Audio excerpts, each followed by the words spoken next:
And we're on. And we are live with this week's punch list. Sorry, Nash, I could not stop it from going live because it takes a second. So after he destroyed everything on his desk in one fell swoop, we are here. It's a good start for a fill-in. You'll notice that the banner I'm so does. happy right now. The banner says Jaws. This is not Jaws. This is Nash. Um, Oh and gosh. he's off to a good start on his live web blasting career. Um, I'm Abram. I'm here obviously with Nash and Clave. 2 times in 1 week. We are here on the punch Yeah, list because we will not be doing anything next week. because we don't have a life. No, this is all. This is everything we ever wanted to do was talk news to the 3 people that tune in. But hopefully, if you guys are watching this later, you'll get a little something out of it. Because last time we talked about all of the Marvel goodness coming to Disney Plus, which was great. We spent it was the longest punch list in recorded history, and we had a lot to say. So this week or this installment, we're going to be talking about everything Star Wars coming to your small screen in your living room via Disney Plus. I could talk about Marvel for a million hours and Star Wars for a million hours. So we're good. Yeah, we're set for life. Yeah. So let's hop into it. There's an article over at nerdsonearth.com that we're following. It's called A Full List of Everything Star Wars on Disney Plus. So you can follow along at home from the comfort of your recliner.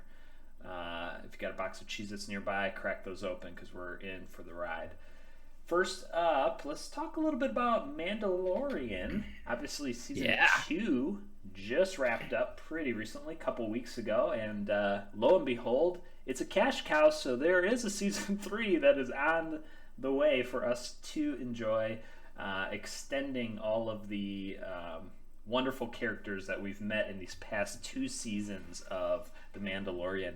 Nash, what is your favorite part about The Mandalorian? Why? Go. Ooh.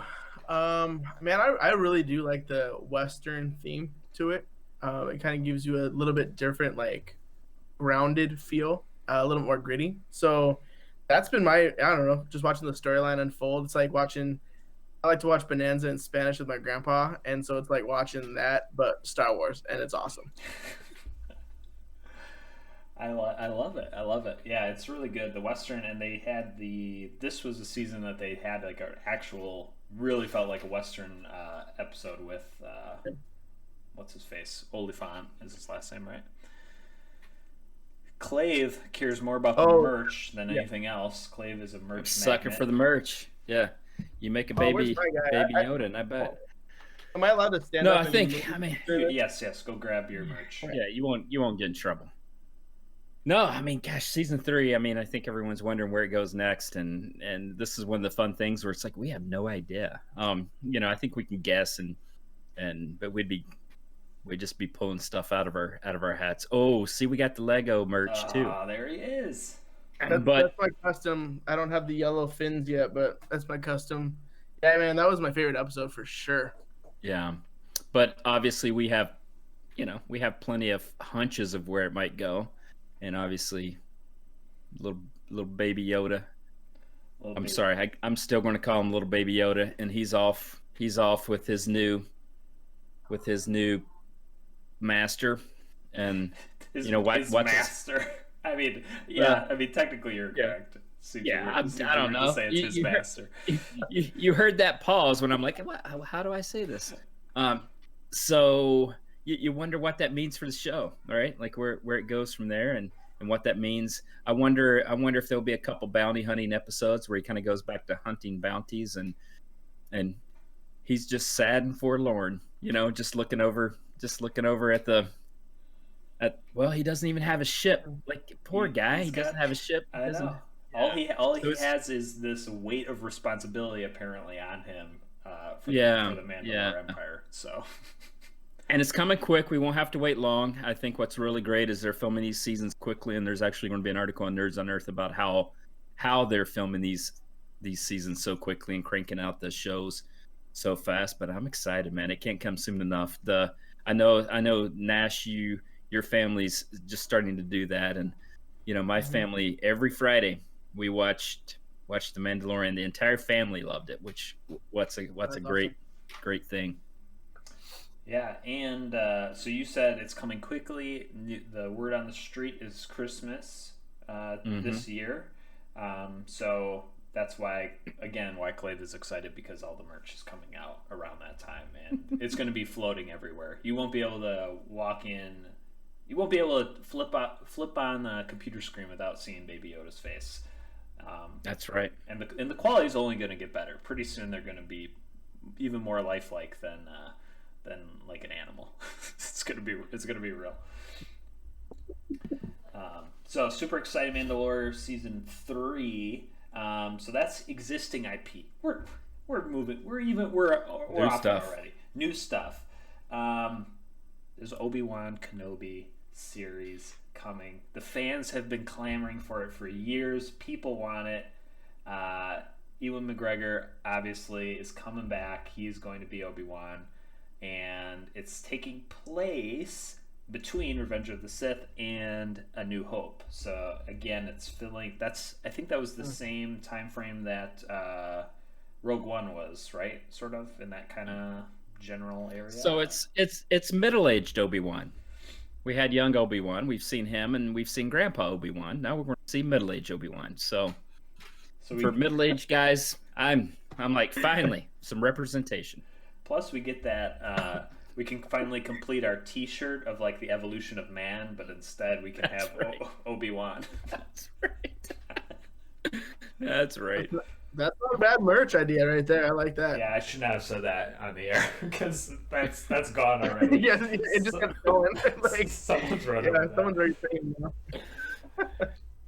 So really cool. They're filming sometime soon in the beginning of the year here, and we're again they haven't released when that's coming out, but presumably it's going to be next year. Hayden Christensen is also going to be in it. So people have sort of mixed feelings about that. I think it's great. I think he kind of keep him going. You know. Well, let's introduce the mix, because I'm like, really? How's that going to work? I don't know. But I think that's also what's fun. When I first heard that, I'm like, I don't know. Is he like kind of Darth Vader? Like how? Yeah, like where like in how? this transition? Because obviously, with how Revenge of the Sith ended, I mean, they sort of just wanted that to lead into A New Hope. Like they Exactly, didn't have plans exactly. for anything in between. Yeah, yeah. But I think that's also what's fun is that Mm. folks like us who have followed this for decades were like, what are they going to do with this? Like, where are they going to go? And so that's reason to be excited enough. Is just kind of going along for the ride. Well, these are kind of right. It's gonna take a little bit of the place of the TV show The Rebels, right? So that's a similar Is that time right? frame. Yeah, yeah, because we saw appearance of Darth Vader in Rebels. So spoiler for anyone who hasn't. And so there's even a point where Ahsoka Tano faces off with Darth Vader. Oh wow. Yeah, so I Okay. mean the overlap is there, and Filoni was a writer on that. I mean, so if it's kind of at least in his production hand, it'll be pretty spot on with some of the timeline that they're creating now. Um, yeah, I was surprised that Hayden Christensen's back, and I actually hope that he can kind of get some like the monkey off his back of like the Right. prequel, Totally. and just because he's Totally. got some chops as an actor in other things that I've seen him in. So Yeah. my hope is that he can kind of get a little bit of off the hate And train, and people can and leave him non-Star alone for a Wars little bit. properties. Yeah. Yeah, but if I hear a Sand monologue again, I'm gonna be, it's kind of on you then. So Well, that's I'm no, not gonna that's have to actually use super helpful, Nash, because I haven't. Oh, So dude, Rebels, I yeah, don't I don't watch cartoons because I'm an adult. So yeah. I feel like half the toys I have, I got them from you. Well, toys are different than cartoons. Let's make sure we have that designation. Toys are for all ages. They say 6 and up is what they say on the box. It's just a guideline. They have to put that there. Yeah. Yeah, I'm excited. I think I'm also really excited for the possibility of getting maybe a little lightsaber duel between the two of them. oh, for sure. Episode 2 had like sort of the, I don't know. I feel like when the prequel trilogy came out, like they were just on the cutting edge of getting some really cool lightsaber stuff. Like it was obviously they could do more with it than they did the original trilogy. But I feel like even technology has come so far now that they could just make some really cool scenes with that. Oh, In the show. absolutely, absolutely. And again, look on Nerds on Earth later this week. There'll be an article on that. But I want to say one more thing about Obi-Wan before we move on, if that's okay. And I make silly jokes about middle-aged men and finally more shows. But my wife is excited for Obi-Wan because Ewan McGregor's one of her favorite actors. She's like, this is fun, wanting to see that. And the reason I bring that up is because my entire family watches Mandalorian. We got my entire family's excited for Obi-Wan, even my girls who don't really, they're not super engaged with the character. And so I just want to like commend, folks are like Disney's taking over and ruining everything. And I'm like, another way to look at that is Disney is opening up this to an entirely new audiences. Yes. Like an audience, the entire families, middle-aged men down to 8-year-old girls can enjoy these shows, and I think that's pretty special, actually. Totally. Yeah, there's literally something for everybody. I mean, even in The Mandalorian, they're throwing little callbacks, so people who have been around and know the lore and stuff, they get that. They get what they need, but also it's exciting for people who have no frame of reference and just want to watch a cool Star Wars show. So Totally. yeah, Totally. they're great at that. Next on our list is Ahsoka Tano. So obviously we saw her in Mandalorian this past season, got her debut. Awesome job. And so they're like, this character's so good. Nash, I'm sure you've seen her a bunch in all the animated series too. But she's getting her own live action show. And that is going to be with Filoni and Jon Favreau, so it's going to be good. Right. And it is also apparently taking place around the same time as The Mandalorian, so either we're getting where was she before, so prior to when we met her, or some and just crossover, mesh that all together. So that's super exciting. I'm glad that we're on the same page on that one. I think Nash was waiting on me to talk, and I was waiting on him to talk. So Yeah, no, fine, I'll talk. I think well, I was gonna say I was super excited to see her like unveiled in real life form. I thought they brought the character to life really well. Rosario Dawson did an amazing job. Perfect job. Yeah. I mean, that was just flawless. I mean, if you're not in love with Rosario Dawson after, her stint on Netflix's Defenders and then this, I'm like, oh my gosh, she is just the best. She's a high quality actress. But even just this aged version of Ahsoka again. So if you know young Ahsoka, she's grown up with Clone Wars. Again, great show. The movie wasn't so great, like the 2-hour whatever movie they had developed, but the show was awesome, and her arc as a character, it's like Rosario Dawson had like really took her time understanding the character to get to this point as like a very wise sage-like old Jedi, and dude, she's super underrated. I mean, she's got legit power, so it'll be fun to see her a little more fleshed out and developed more. I was very excited about this one. You guys, you said she was in Defenders. I'm like, what are you talking about? And then I just looked it up. I'm like, oh my gosh, that was her. She did a really good job as that night nurse in Daredevil. Daredevil is really the main one that I watch. I should go back and watch Luke Cage. She's in all of them. Yeah, I mean, she makes appearances in all of them and kind of connects. She actually helps the Defenders come together by being able to bridge some relationship. She was phenomenal. Yeah. Loved it. So. I'm so excited for this show. I think it's great. I think that it ties into The Mandalorian. I think what they're doing is slowly building this on Disney Plus. I mean, man, they just nailed it with The Mandalorian. Then they added these shows that feel 100% obvious. Like when they announced it, you're like, of course they're doing that. Of course it's going to be awesome. And then this has potential for a lot of great action. Like Nash said, the lightsaber duels and those sort of things, but also that that mystery that was set up in Mandalorian, where it's like, where's Thrawn, you know? And so if that storyline is the thread that runs throughout, then I think everyone's going to be thrilled. Agreed. Yeah, and I mean, Thrawn, you just hear the name Thrawn, and if you've read the novels, you get giddy thinking about him coming to any sort of screen. And yeah, I'd be all in on that. Yeah, it'd be fun. Awesome. So we don't know when that's coming out, but it will at some point. So keep your eyes peeled for that. Another show that the same team, Filoni and Favreau, are creating, Rangers of the New Republic. Again, this is going to be in the same Mandalorian time space. So, we see the Mandalorian created and all of these spin-offs, arcs and stories coming out of it. So, the Mandalorian really has become sort of the central focal point for, this the non-movie verse, I guess, of Star Wars. Right. But so Rangers of the New Republic, not to be confused with Favreau's Central Park Rangers from the hit movie Elf. But he's got a thing for Rangers, I guess. So he really does. But he plays his D&D character is always a ranger. No, I think it's great. I mean, this is the trifecta, right? The same creative team, same producers, Favreau and Filoni, and I think we can trust that there's going to be a nice connectiveness to that.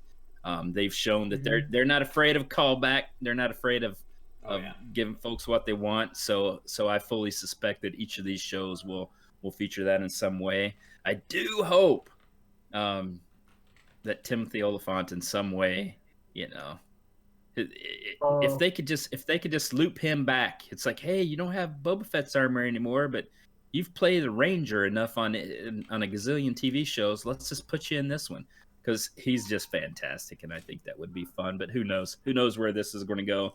I'm assuming it's the X-wing pilots that we saw so often in the Mandalorian, and then what's her name? Sorry, I flicked on Cara Dune. I'm assuming it's some of those storylines, and which I think is exciting storylines. Here are the first kind of formation of what we saw 40 years ago on the big screen. Totally. Yeah, I mean, I think in my head when I read this, I was like, "Is this like Star Wars version of Walker Texas Ranger?" Like, I don't really know like the thought here, but I think that there is something to be said about bringing in some of the New Republic and making it actually a legitimate, organization. Because sometimes, even in the Mandalorian, you felt like it's just an ancillary part of the background, and to kind of flesh out this entire world again. I think this is probably a good way to do it, to kind of give it some credibility. On the New Republic side, now if we could just get some stormtroopers that can shoot, we'd be all right. We'd have a full. That's no fun. Yeah, I mean, that is no fun. A little more space there.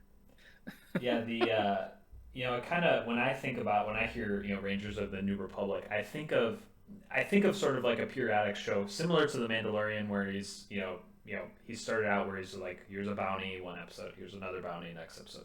Except now you framing this in the idea of law enforcement and sort of that sort of government bureaucracy and like that. Great concept, yeah.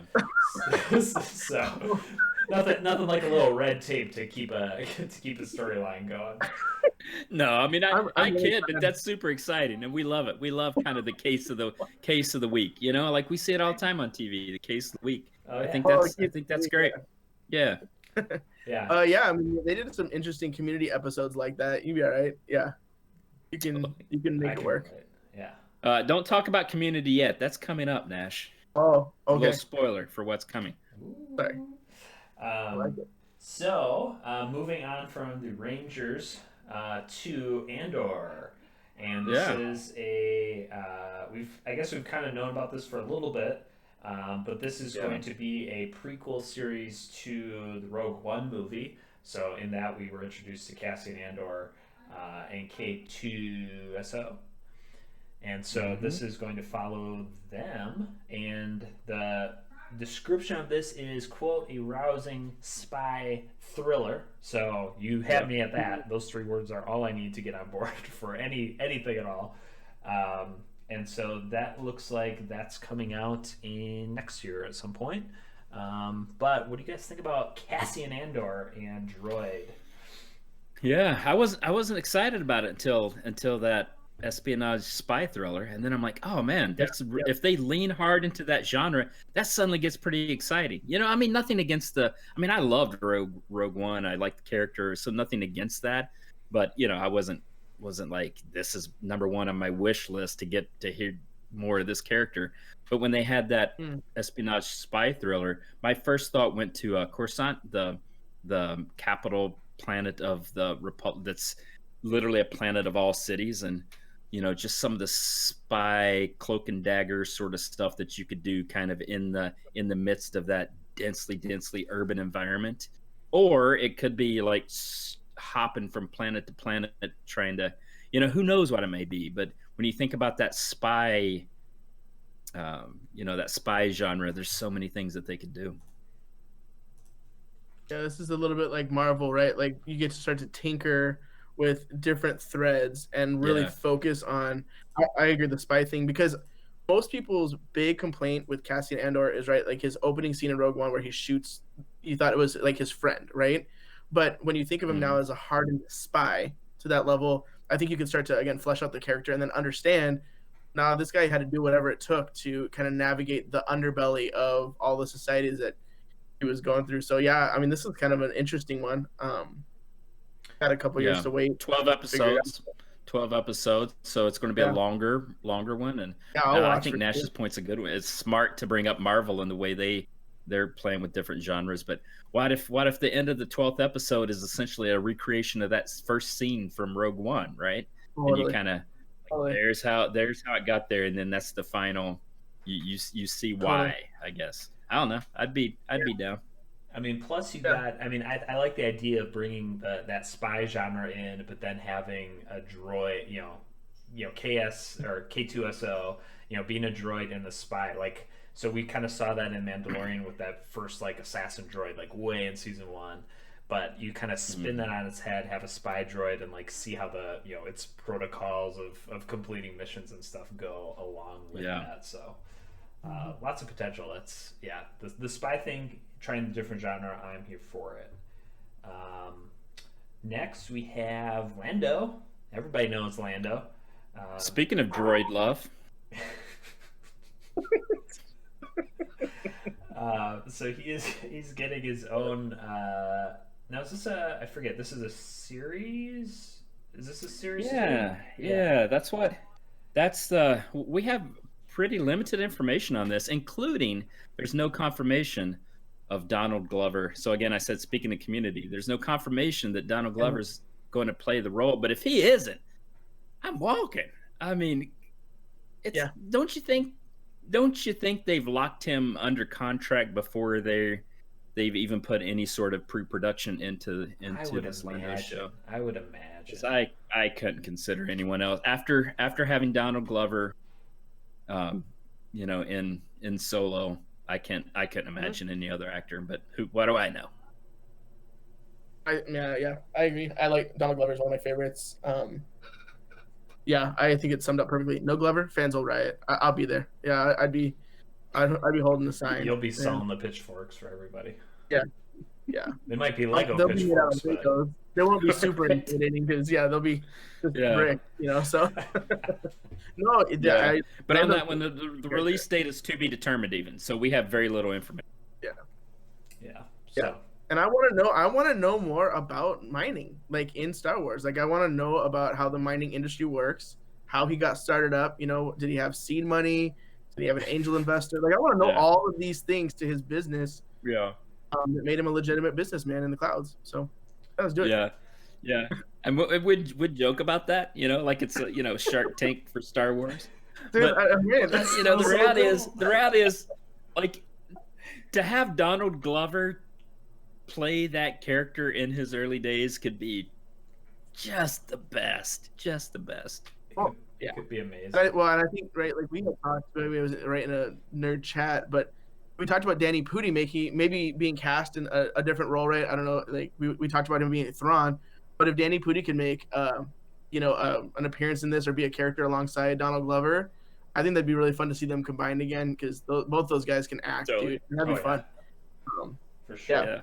Yeah, and it's interesting you bring up the mining thing too because I don't know if you guys watched The Expanse, but they did. They way in the beginning of that series they had a lot of mining scenes with them mining ice off of asteroids and stuff, and so it's like that was the first show that I'm like I see that how they're trying to tackle like commerce and like how people like survive in outer space. We don't really see that in Star Wars. Everyone's just kind of like having a good time.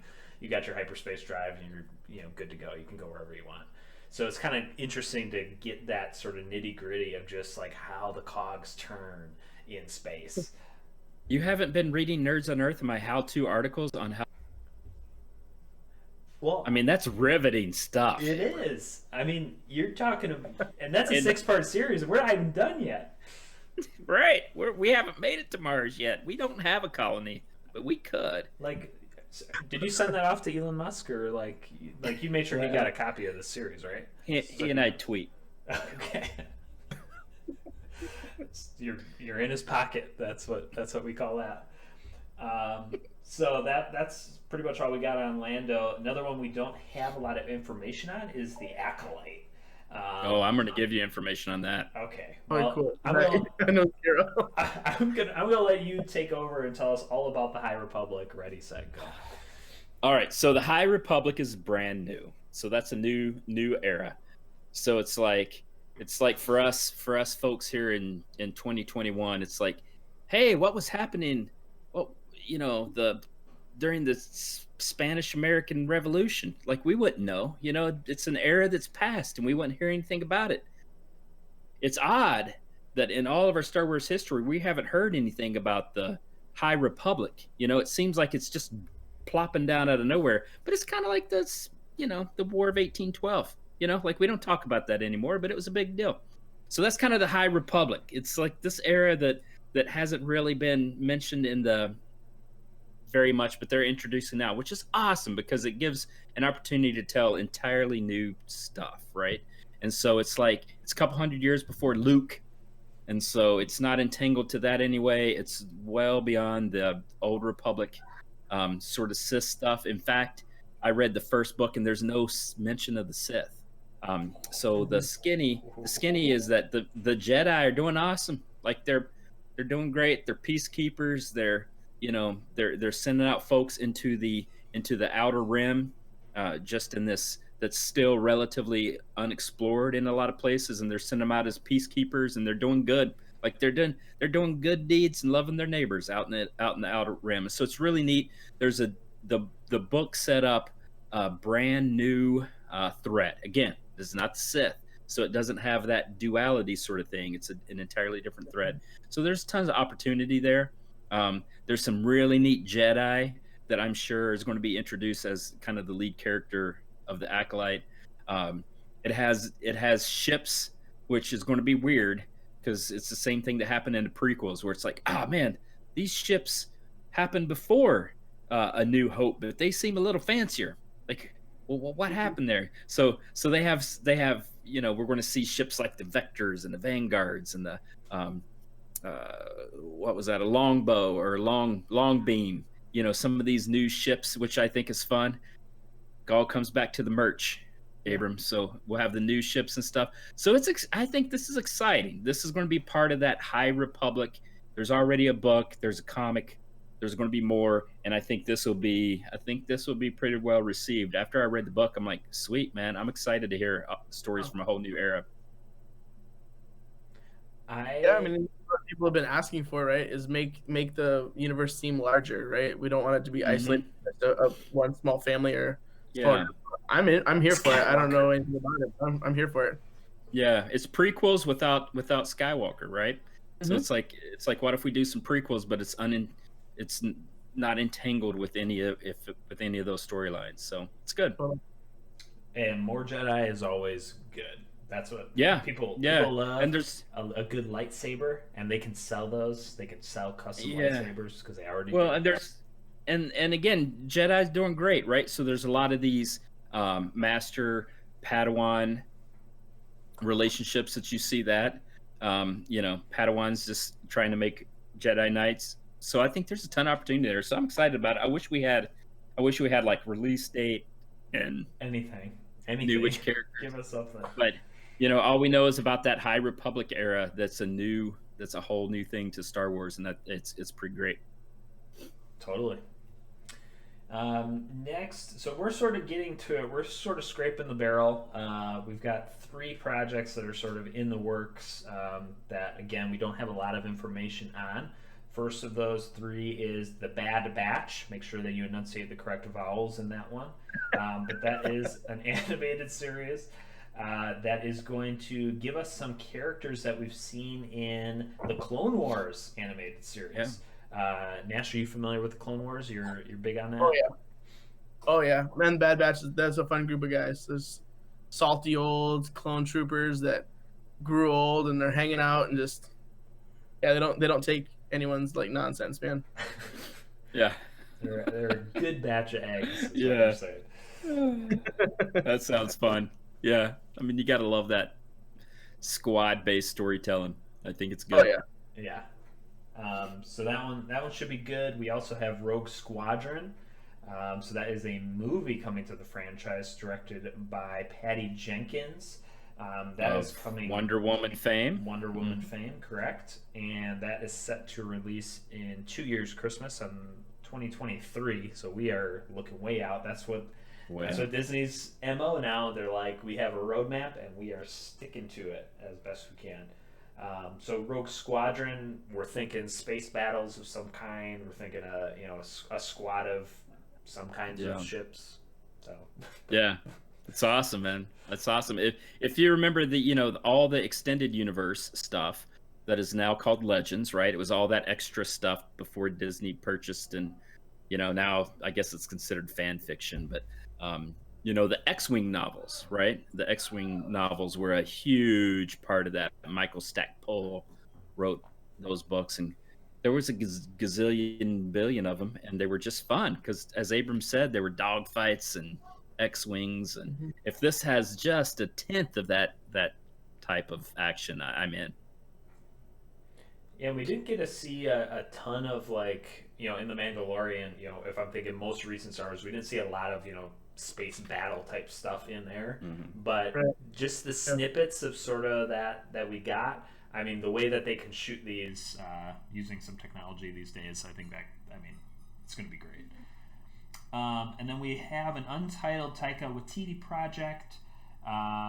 He's busy with Thor: Love and Thunder, so I mean that guy is everybody wants a piece because everything he touches is gold.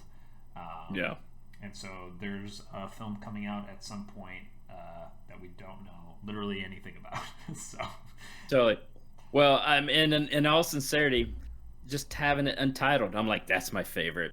That's the one I'm most looking forward to, because I'm like, what, because he is like, I can't wait for Thor: Love and Thunder, man. I can't. And I can't wait for this one either. And I don't even know a thing about what it's about. Yeah, I mean, I would argue that that he sort of turned the Thor series around with Ragnarok. Everyone kind of like, oh, Dark World, let's forget about Dark World for a little bit. So he's a guy who's got vision, and he capitalizes on that vision. Like he knows what he's looking for, and he's gonna put out a really, really great product. So that's the best. And he's a silly man. Yeah, he's a silly man. I love it. I love his just silly sense of humor. But he's also like really sharply philosophical in his approach, right? So I mean, absolutely. We're excited. Our little guy just turned 5. We're gonna watch Ragnarok tomorrow, mom, dad, and little guy, because he loves Thor, loves Hulk, and I mean it is one of my favorite Marvel movies. Taika Waititi, he can pretty much do no wrong at this point. Like he's got a long leash to be like, yeah, whatever you do with this project, I'll watch every episode of it. Yeah, and I'll wait till the very end. And I'm excited. Yeah, he was good. He was good as IG-11 too. I liked it. Well, yeah, and he directed the one episode of The Mandalorian, which everyone remembers the 2 stormtroopers, speeder bike troopers, and just can I punch the baby? Just That was classic. that was a super high anxiety episode, man. There was a lot going on in that episode. That's right. You had the high speed speeder bikes going, and well, I mean, to your point, Nash, it was some deep, heavy, important stuff, but he uses those little moments of humor to just kind of make it go down easy. And Thor Ragnarok, man, you want to talk about nationalism and just some of those really deep themes, and I'm like, holy smokes, this guy packaged something really important in a really light and fun way, but like you can take it home. All the family loss, all the all that stuff. But that he's has a good way of balancing it with some humor to go down smooth. Yep. So that's on the horizon. Awesome. It's going to be great. And then the last one we have to talk about, did we save the best for last? We saved a real good one for last. So as was teased at the end of season 2 of The Mandalorian, so we've come full circle. What? I didn't watch this. Okay. Where did I have seen that? Cut it. We're done. We can't like after the credits. All right, so pause this, and then come back to the video after you watch the post-credits scene of Mandalorian season 2. Who watches the credits? I know, it's like 10 minutes of credits, but it's worth it. And you can fast forward through it if you really want to. But we got the artwork alone. The artwork is the really artwork good. Alone. Totally worth watching. Can you buy a book with all this artwork? They should. I want to. If Disney can make money off of it, they'll sell it. Yeah. Nash is like, oh, you mean this book? Pulls it off his shelf. So, anyways, the Book of Boba Fett. It is in that post-credit scene we see Boba Fett taking the throne, and so, I mean, people have wanted more Boba Fett ever since we saw Boba Fett. We got some more Boba Fett in Mandalorian, and they're like, you know what? You wanted it. You want more of it? We got more of it. We got as much as you can want, and so they are gifting us with a completely an entire series around Boba Fett and his book. Who wants to tell everybody about the book of Boba Fett? What's his book? Anybody know what his book is? Me either. I mean, his ledger, his debt ledger. yeah. He just is going collecting. I think I made the joke right in one of our Discord. At newsflash, at the end, he is blind, like Book of Eli. But I don't know what his book is, but I thought they did a fantastic job with his character in Mandalorian. Loved it, absolutely just loved it. So I'm in. I thought it was a great end credit. But yeah, I don't know what the book is. And I mean, one of the best parts I think about it is that it's coming this year. At the end of this year, we're getting that. So yeah. I think probably around the same time that season 3 of Mandalorian releases, we'll probably get that, so that, as we watch, we see those, timelines sort of diverge at the same time. So that's going to be really cool. I mean, I had a Boba Fett Lego keychain on my keys for a decade. Now replaced by Spider-Man since all the paint on Boba Fett washed away. But yeah, but we don't know what's going on. I mean, a book. I thought for sure the Star Wars universe we all did, but evidently not, right? So we have to figure out what's going on. I like that Agent Maze. That's going to be fun.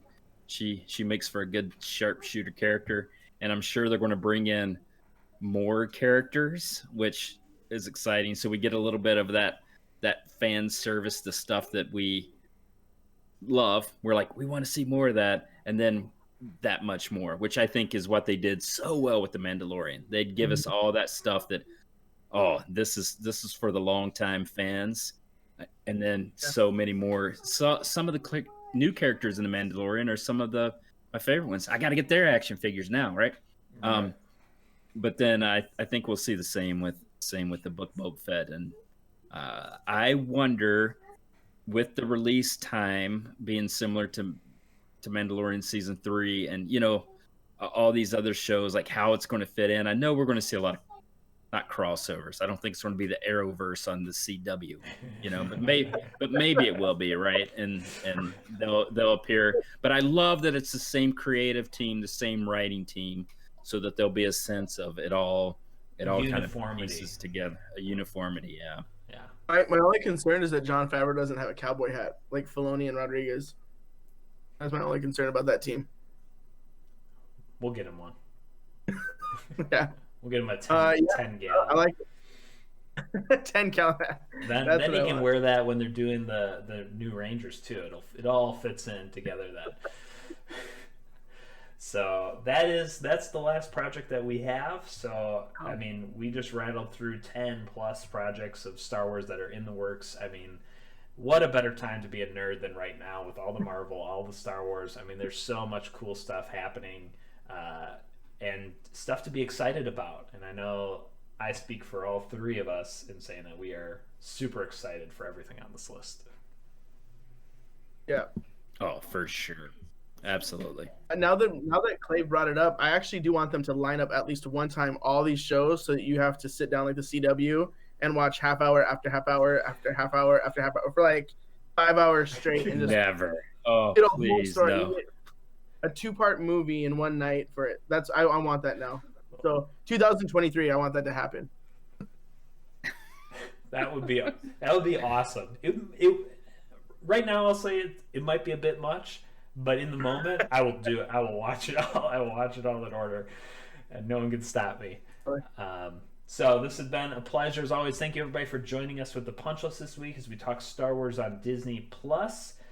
We will be back not next Monday, but the following Monday to give you some more punch list goodness, reaching your earbuds and your eye holes. So thank you. Yeah, sorry. that one got really far away from me. Let's just stick with earbuds.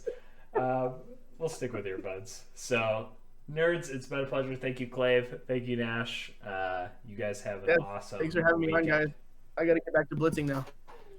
Yep. Later, nerds. Later. Later.